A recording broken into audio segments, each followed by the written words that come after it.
This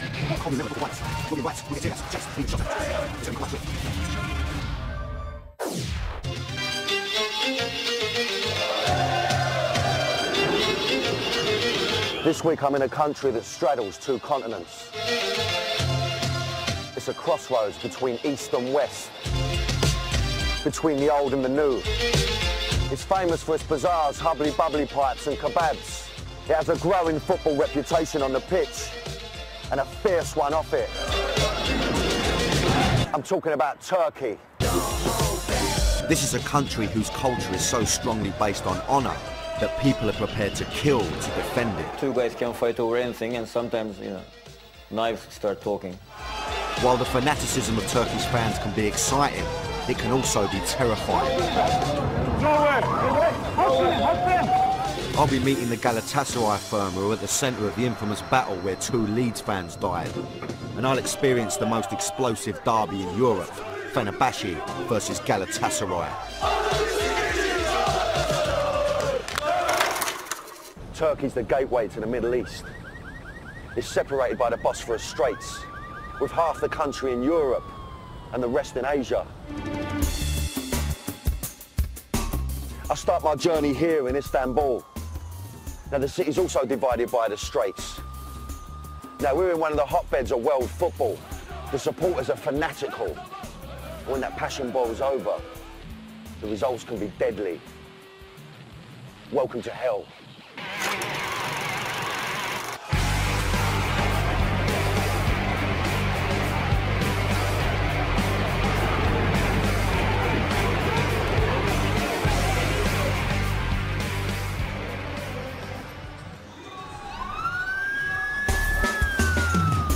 I'd been hearing a lot about Turkey's fanatical supporters. Now I was in Istanbul. I wanted to find out more about this country and why they had such a reputation for violence. 80% of the Turkish public is living below the poverty line. And when there's poverty, the violence occurs. The violence is also mixed with a widespread knife culture in Turkey. There's really a knife culture in it because it's the easily available weapon, and a lot of young people carry knives around. Now this is different for me. I'm in the Middle East. Iraq and Iran are only next door.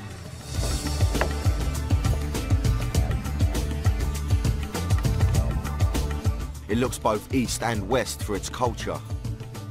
Islam is important, but football is the real religion in Turkey. When it comes to the beautiful game, it's all about raw passion. Fenerbahce and Galatasaray are the two biggest teams in Turkey.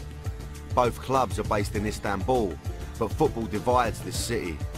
It don't matter who you know, 'cause this is real life, real life, real life. The Bosphorus Straits separates these teams, with Galatasaray on the European side and Fenerbahce based on the Asian side of the city.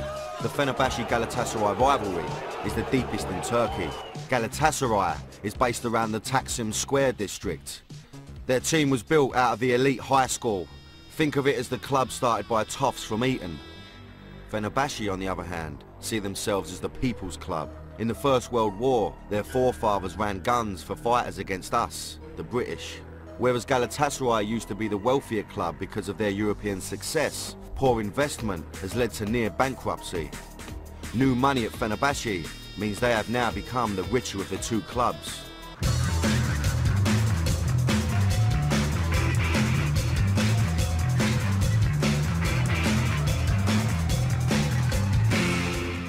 So I'm at Fenerbahce Stadium.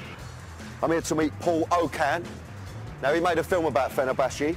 His old man used to play for him, yeah? Not only that, his old man played against Bobby Moore. You having that? That's pretty special. Now he's going to give me a bit of a tour. He's going to tell me what to expect on Derby Day tomorrow. Now, I'm going to be honest with you. All the countries I've been to, when I was told about this job, Turkey was the one that I was most worried about. I don't know why. A lot of stigma attached to it. Maybe it's got something to do with the Leeds fans that got stabbed. I don't know. Let's go and find out, see what he's got to say.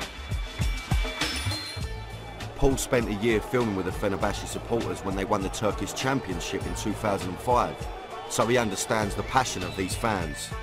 Paul, thank you for talking to me. I appreciate this. No problem. First of all, could you just tell me about football culture in Turkey? Well, football is more than a culture in Turkey. It's life itself. Because, you know, life is pretty tough in Turkey. People work hard, they don't make enough money, they don't feel in control. But when they go to the stadium, it's their own turf, and they can actually affect the outcome.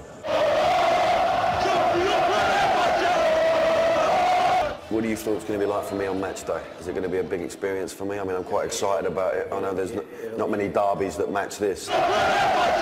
You never know what's going to happen because a lot will depend on the results. If Fenerbahce starts losing, then violence can break out no matter what. Like last year when Galatasaray came to the Fenerbahce area, they came with knives. Some of them came with knives, and then one guy came with a gun. And he was caught by the fans and almost beaten to death. The firms call themselves fanatical supporter groups. They do not have organised fights like UK hooligans. I was going to be at the derby with the firm called KFY. I thought I'd better ask Paul if he knew anything about them. This is basically a group called Kill For You. They have violent passion, which can turn into violence. I've got to say that, you know, this was the one place when I was told about this show that I was a bit worried about. Now, probably because of the two Brits that were stabbed. Is it fair? Is it a fair thing for me to say that, you know, because of that the Brits maybe feel that there's this rivalry between Turkey and England? What happened was, you know, when the British moon each other, that was considered as a huge insult. Okay. And the fans actually went there and stabbed them.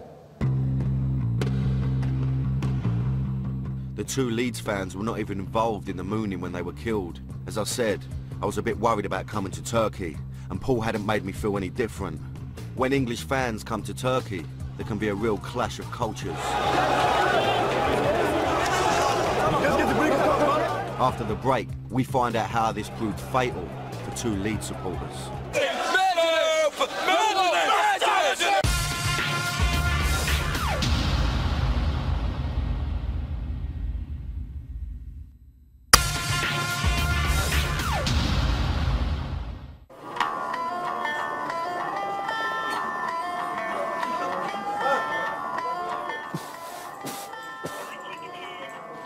Welcome back to International Football Factories.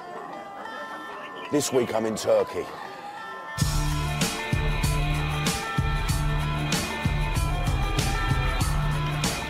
I'm in Istanbul, immersing myself in Turkish culture. I'm going to the fierce Fenerbahce Galatasaray derby tomorrow, and I'm going with the Fenerbahce firm called Kill For You. They're fond of their flares, and they're up for a ruck with the police.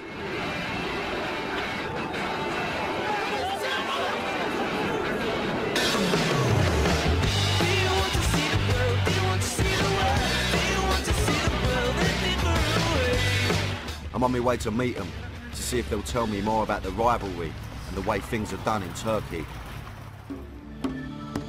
Two of their firm have agreed to meet me at a secret location. These guys are part of a highly organised and closed group. Telefonumu kapıyorum. Don't be fooled by the clean-cut look and suit. This firm have a brutal passion that's right up there.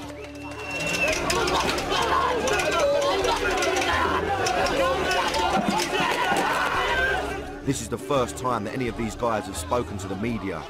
We began by talking about their enemies, Galatasaray. Of course we hate Galatasaray. But I'm gonna talk personally. My love for Fenerbahce is much stronger than my hate for Galatasaray. But of course we hate Galatasaray. Is one of the biggest derbies in the world, my opinion, and they're our biggest rival. The rivalry is so strong. Even their friends who support Galatasaray become targets on derby day. Well, 10 years ago I had friends from my university, and we were, you know, good friends. They were Galatasaray fans, and I could see them perfectly because they would split the stadium into two halves, and I could just see them perfectly, my friends, and I lit a, you know, one of those flares, and I threw it exactly on my friends, you know. I could have burnt them, they could have lost an eye. I didn't think about it at the time. So during those times, there is no oxygen, you know, going into your brain. This is the violence that happens between friends, but some of the past battles between these rivals have been like all-out war. From night to morning, you can fight with Galatasaray fan, also police. It was Non-stop action.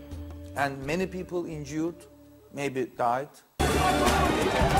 Their biggest battles have been with Galatasaray, but they often fight against the police. This season, two big fight in our area. The police used the gas and the jaw. Pepper spray.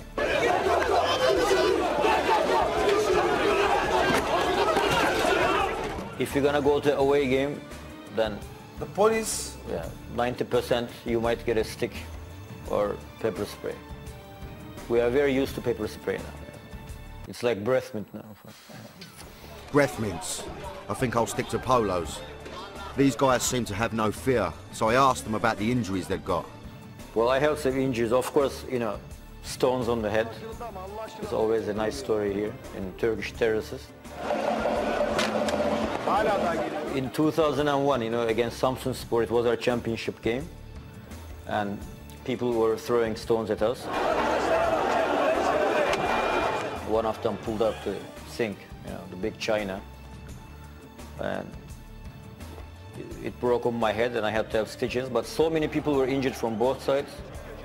When it was my turn to get stitches, the guy at the ambulance said, you know, "We're sorry, sir, there's no more stitches, no more needles left to stitch you up." So I had to watch the game like that, you know, with my head half open.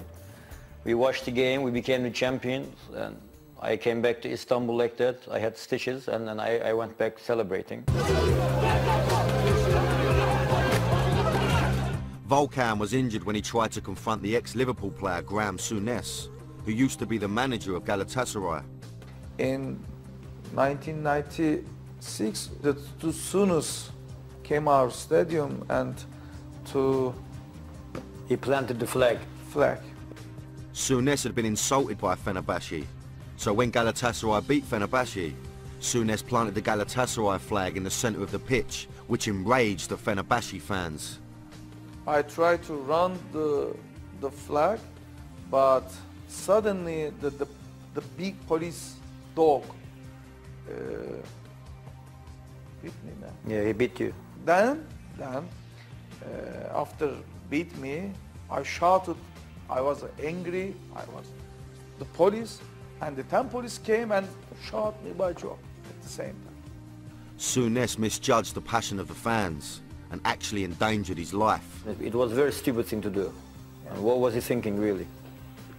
You know, and he really, really had to run for his life. And we believe love me. Sunis. We want to see him anywhere, Yeah. especially in Fenerbahce. Definitely, I want to see him again too. Because he made a big mistake. Souness left Galatasaray that season, but Fenerbahce fans wanted revenge for the flag planting incident. 2 years later, or 4 years later, one guy is a crazy guy in Fenerbahce, guys. We say Rambo. His nickname is Rambo.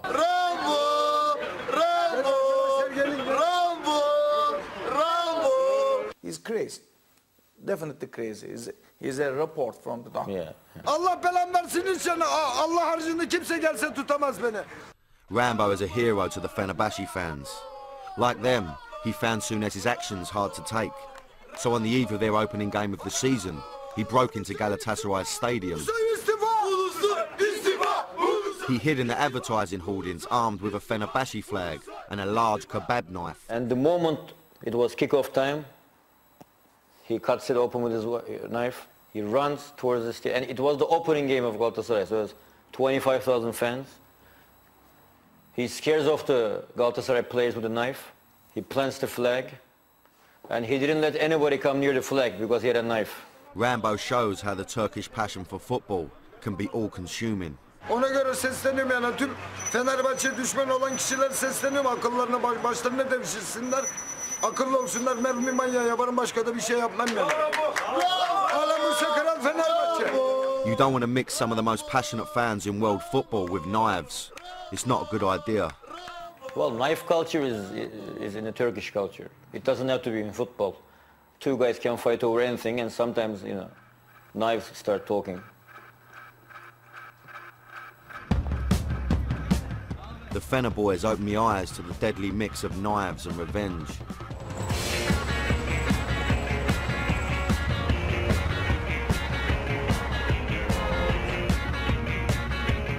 Most British teams and fans get a hostile reception when they come to Turkey.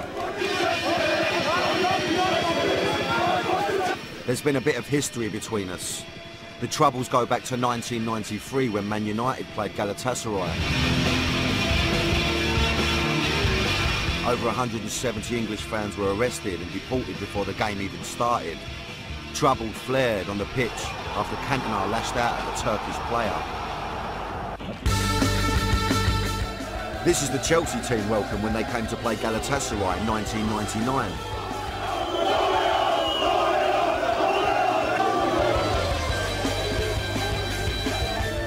But the worst event was in April 2000, when Leeds and Galatasaray fans clashed here in Istanbul. This can be a dangerous place for English fans, and if you don't know the customs in Turkey, it could cost you your life.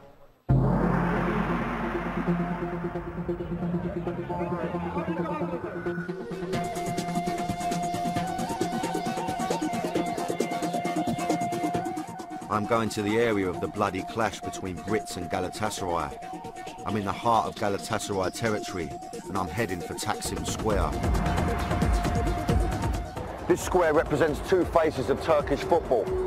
First, the growing reputation of Turkish football standards, but also the increasing violent reputation of the fans. So it was here that when Turkey reached the 2002 World Cup semi-finals, everyone came to celebrate, watch the match on big screens.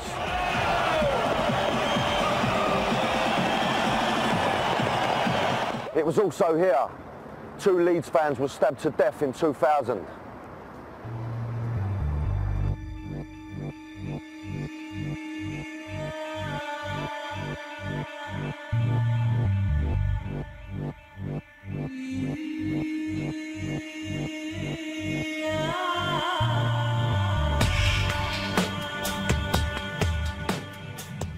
I'm in the area where the 2 Leeds fans were killed on the day before their team were due to play a UEFA Cup semi-final match against Galatasaray. Christopher Loftus and Kevin Spate met their deaths here outside McDonald's. The 2 men were innocent fans, not hooligans. They just had the terrible misfortune to be in the wrong place at the wrong time. There'd been scuffles earlier in the day.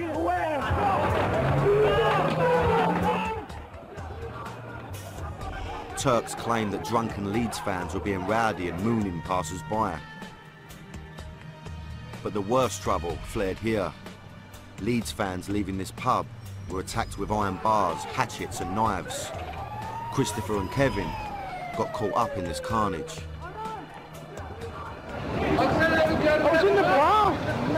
Christopher Loftus was stabbed in the heart and lay dying in the street. It was reported that the Turkish police were slow to help the victims and seemed more interested in making arrests. The police then bundled Chris into a police car off to hospital, but it was too late. He was pronounced dead shortly after arrival.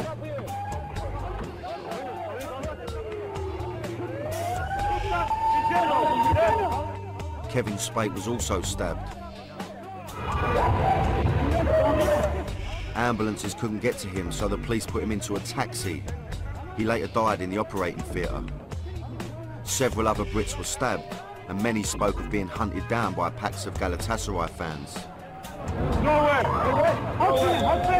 The Turkish police were blamed for not using force to prevent the incident getting out of hand.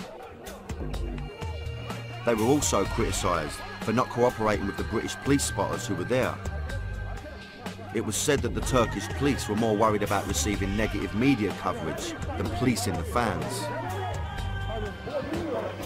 These horrific events left 2 Leeds fans dead and 5 others seriously injured. Despite this, the planned match still went ahead amid high tension and maximum security.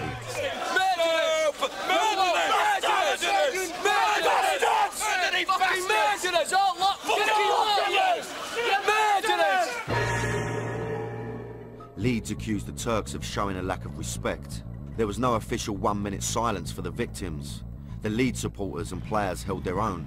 However, a brief message of condolence was read out by Galatasaray, condemning acts of violence and offering their sympathies.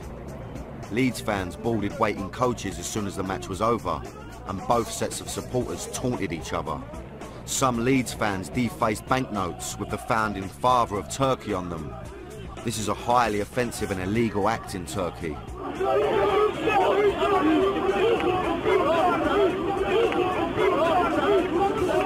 coach was driven through streets lined with Galatasaray supporters. And there were ugly scenes at the airport as they boarded their flight home.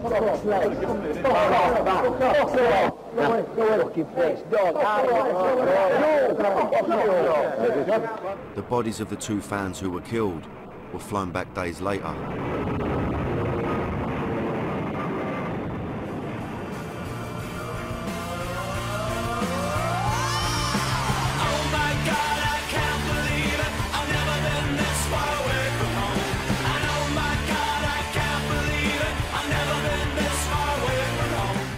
It must have been an absolutely terrifying experience on that night. Turkey is a very nationalistic country where the culture is based on pride and honour. If you insult people, they reply tenfold. While some Turks thought the provocation was no excuse for the killing of the Leeds fans, many of the public thought they got what they deserved. It's really disappointing for me to say that when those stabbings happened, all the Leeds players, not everyone was filled with sorrow and disappointment. I remember headlines as if to say, you know, you deserved it. These events happened while Turkey was pushing for entry into the EU, but people questioned whether this Muslim country could ever become part of Europe. In the UK, some thought that this event and reactions showed that Turkey put more value on their customs than human life.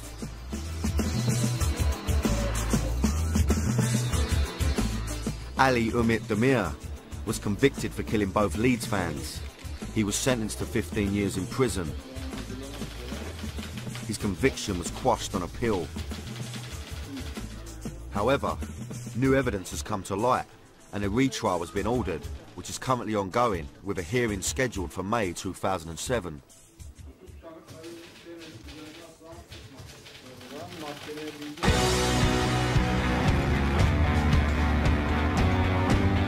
In the UK, there was a huge anti-Turkey campaign and the media called for Galatasaray fans and their team to be banned from European football.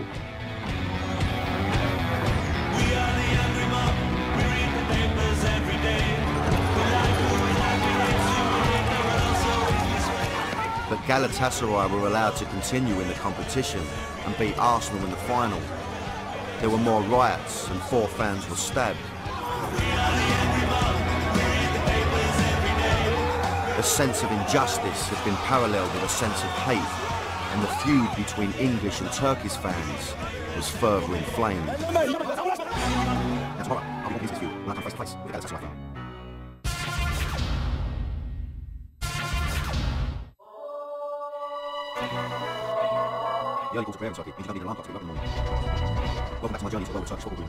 It's the morning of the derby, the clash between Fenerbahce and Galatasaray.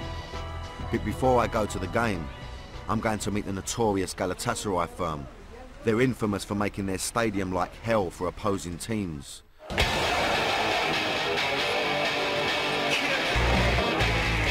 Now I've got to go to their manor to see if they'll talk to me. I'm a bit wary of this one because of the hatred between Galatasaray and English fans, especially after the stabbing of the Leeds supporters. Turkish fans don't pay homage to UK hooligans, and I'm not sure they know me from the football factory.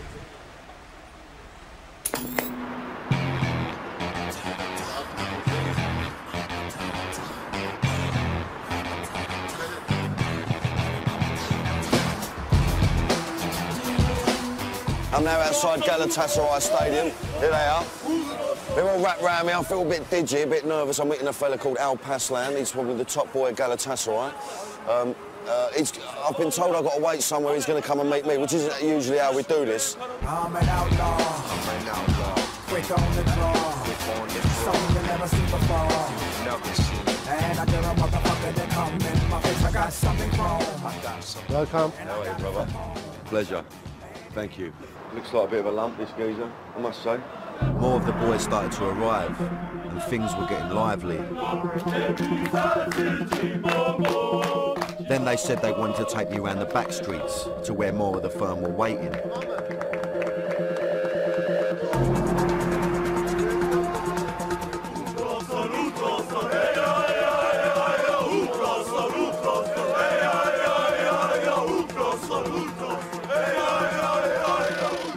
I asked Alpazlan if he thought it would kick off at the match today. Ama buna engel olmaya çalışanlar olursa da elbette ki biz orada daha güçlü olacağımızı düşünüyorum. Çünkü buradan giden 2500 kişi tam bir asker. Galatasaray only got about 2,000 tickets for today's match, but people have come miles to be at this crucial game. Çeşitli şehirlerden gelen arkadaşlarımız var. İngiltere'den gelen arkadaşlarımız var. Gördünüz işte biraz önce. The Ultraslan brand has become so successful. They've sold more tops than the club has sold team shirts. Şimdi orada biraz bir farklılık oldu. Biz Ultraslan'ı zaten marka olsun diye kurmadık ama Büyük Galatasaray taraftarının teveccühüyle Ultraslan bir marka oldu. The football club are 150 million in debt.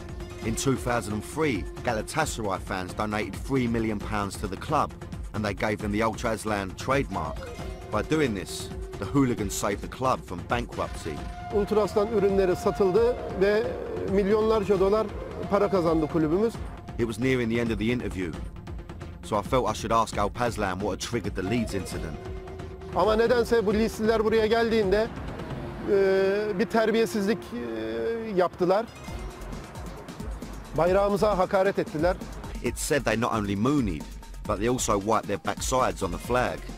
In this highly nationalist country, the flag is seen as sacred.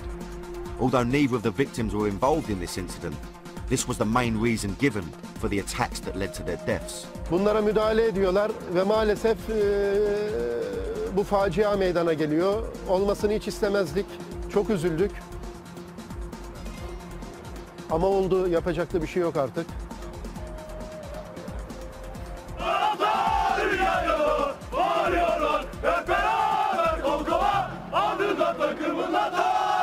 Eller havaya, eller havaya. Alpazlan and his top men had to leave.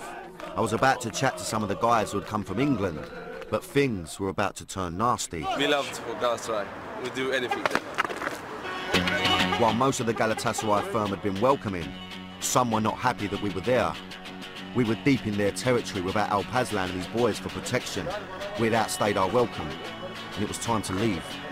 So look, we've got to get away from this plot now. We're now on the European side of Turkey. We've got to get over the other side to Fenerbahce, you know what I mean? It's a proper mission. The old bill have turned up. It's all getting a bit digi. People throwing things at us and all that, you know what I mean?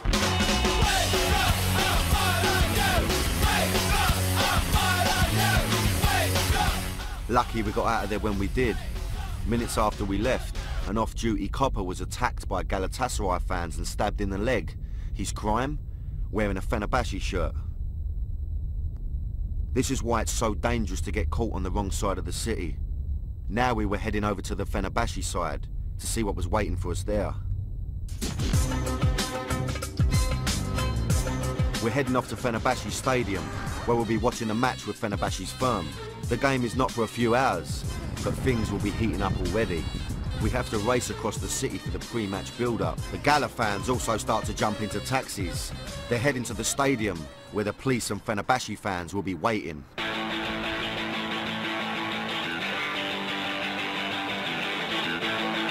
The Fener fans are out in force and are about to descend on the stadium.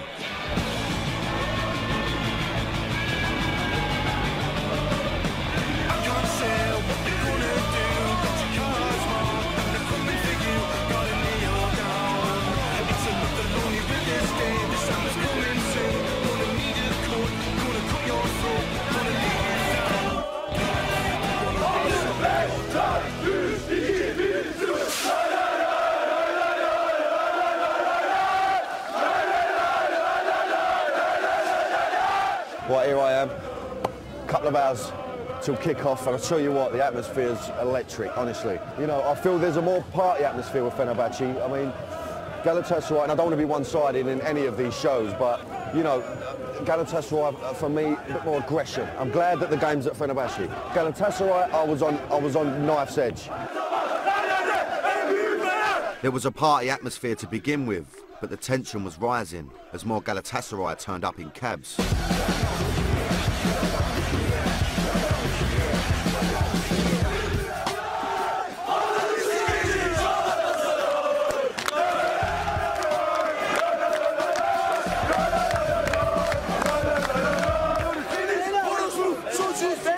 police held back the Fenerbahce fans, who were now on a bridge chanting down at the Galatasaray fans.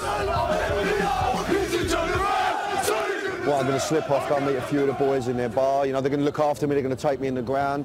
You know, I need someone to look after me here because it's such a mad derby, this. You know, of all the derbies I've been to, this one is, like, intense, let me tell you now. So, you know, I'm going to go and touch base with them, just have a few beers, get chilled out. They're savage.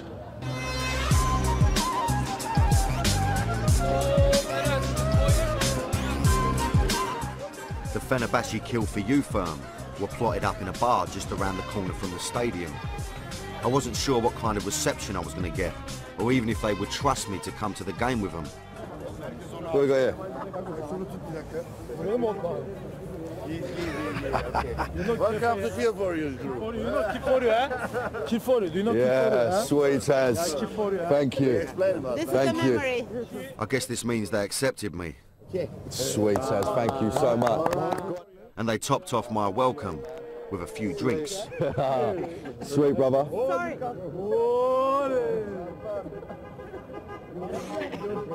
Fenerbahce. Sorry. Great hosts. Galatasaray, Galatasaray'ymış bütün olanlar. Kalperde yıldızmış, Okay. gönüllerde. Ananı sikeceğiz Galatasaray. She's one of the top birds. After a few drinks, my mind turned to the game. Security here is very, very high. All the coins you've got to take out of your pocket. I've even had to leave my house keys. House keys, you know, because they will throw anything at these games. Now, we may have a bit of trouble filming it. So, microphone has to come off. The likelihood is it's not going to happen. You know, we're going to see what we can do. Hopefully I can bring you coverage of the Fenerbahce Galatasaray match. Believe you me, it's going to be electric. I could feel the intensity of the crowd as I approached the stadium. The feeling, I'm not even in the ground yet. It's amazing. Powerful. I've got to say, my hairs are standing up on the back of my neck.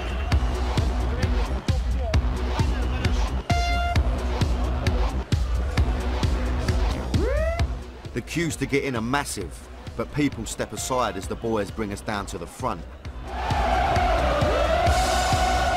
We finally get into the stadium, but I'm having trouble finding my seat.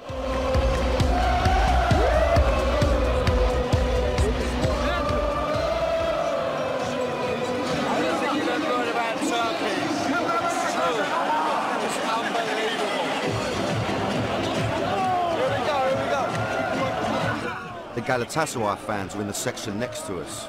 They're covered by netting to protect them from objects being thrown by the Fenerbahce firm, but it does not stop the taunts from Kill For You raining down on them.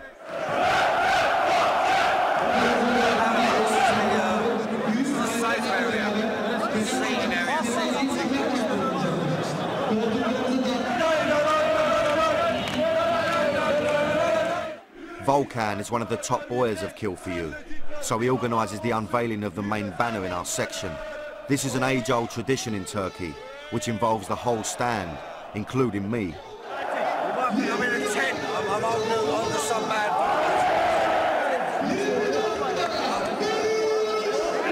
so I'm in manner, you won't believe it. This is amazing, and the game hasn't even started yet.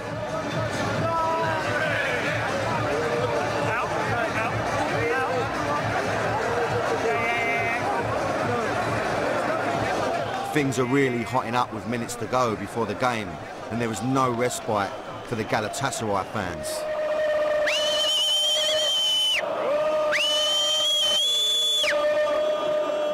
The game gets underway, and it feels like the stadium is shaking.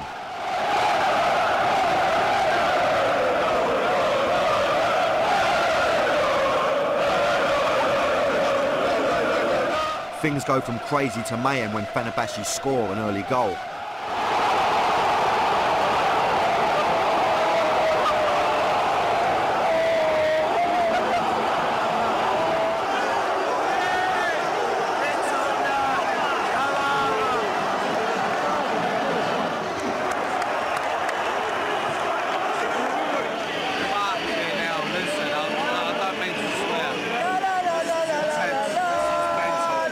Every time Galatasaray get the ball, the Fenerbahce fans whistle to intimidate them.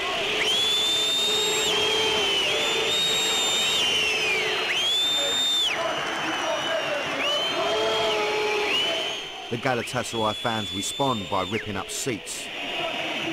Then Fenerbahce extend their lead.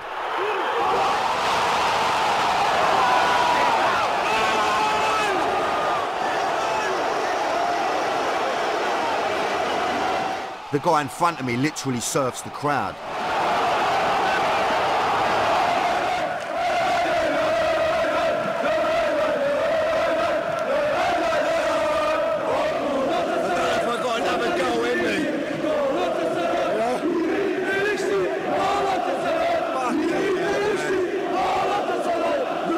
The goal sparked more violence from the Galatasaray fans, and at half-time, they clashed with the police.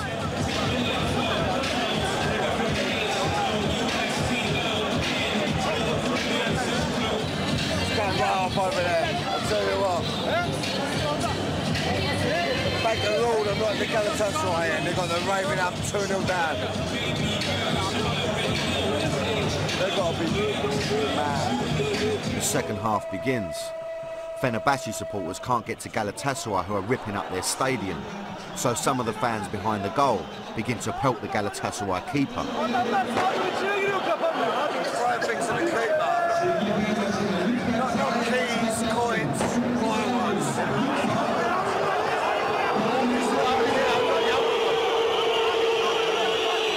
Now they might jeopardise the game. There's no need to 2-0 up. This is just like another world. Galatasaray get a goal back in the second half, but Fenerbahce managed to win the game 2-1.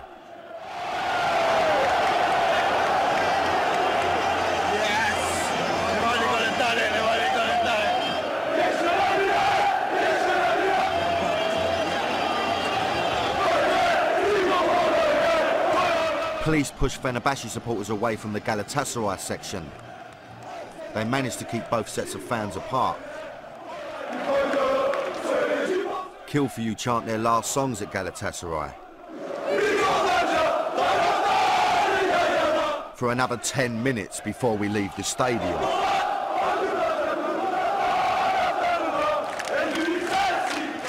Now, I don't know whether it's just me or every game I go seems to get more and more intense, and there's no word of a lie. That one is just like I've never in my life witnessed, every time the opposition gets the ball, there's this whistle, there's this loud whistle. You look around, not men, there's kids, there's women.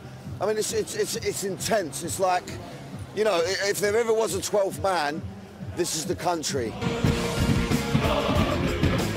In part 4, we'll look at some of the other firms across Turkey who have become almost unstoppable.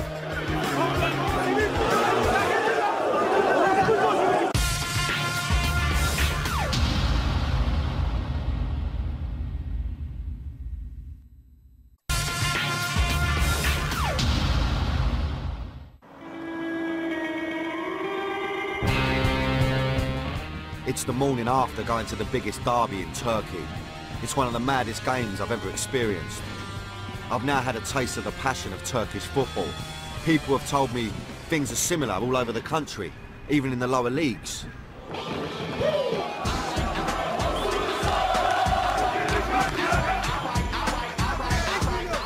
They told me about a place called Izmir. This westernised port city is better known for its holiday resorts, but it's also home to two lower league sides who are fierce rivals. Both of these are on opposite sides of a bay, Karşıyaka on one side and Göztepe on the other. Göztepe's firm is called Yali. This is them preparing to travel to an away game against Aliaga Belediyespor. Got this feeling in my head. This is the first time the police come with us. They're really scared, or it's really dangerous. They worry about us, yeah.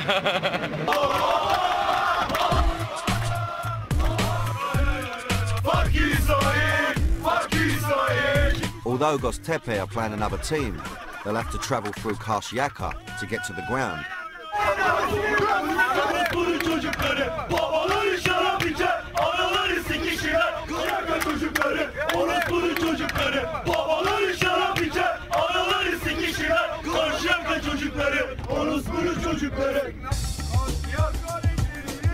The surrounding roads are closed and the Göztepe bus is flanked by an armoured police vehicle.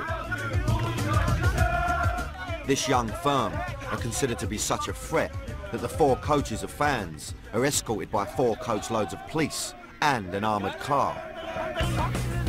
And when they get to the game, you can see why.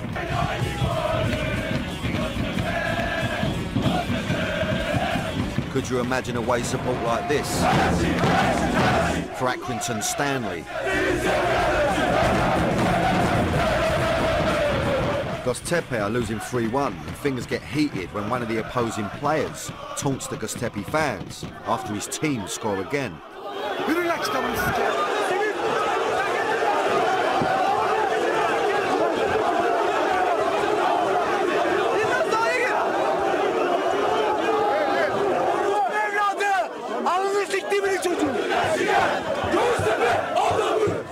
The police are quick to pull out the pepper spray.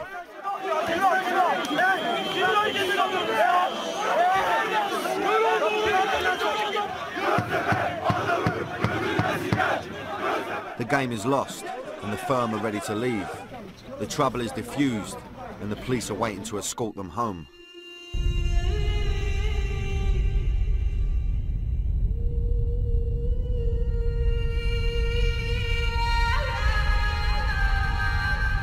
The relationship with the firms and the teams is more direct in the lower leagues. Respect and power is everything. Göztepe's main rivals are Karşıyaka. This is their firm, called Şarşa. The last time Karşıyaka and Göztepe clashed, it was pure hate. It's like Bloody Sunday. One man was stabbed to death, another 50 were injured. Everybody drinks, get their knives, and if you see yellow and red, you attack them. The leaders of the firm are godfather-like figures in Karşıyaka. They protect us from the cops, they protect us from the opposite team. It's not about a respect to your mother or your father. I don't listen my mom or dad, but I listen my leaders. The firm's respect extends onto the pitch. One of the firm's leaders brings the team over to applaud the fans.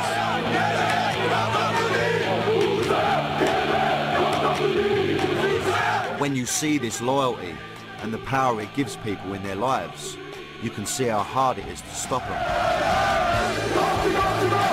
They are giving us power, you know? It's like a great general in a war.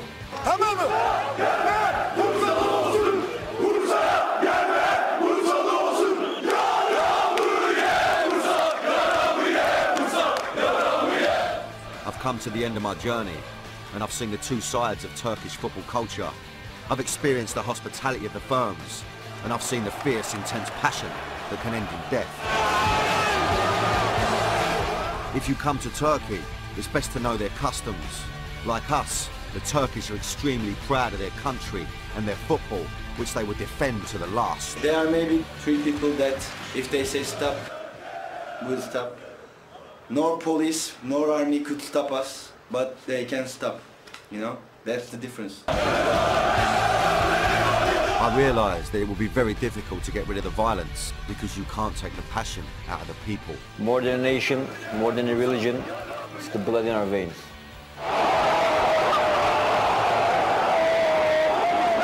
It's the most important one thing in our lives.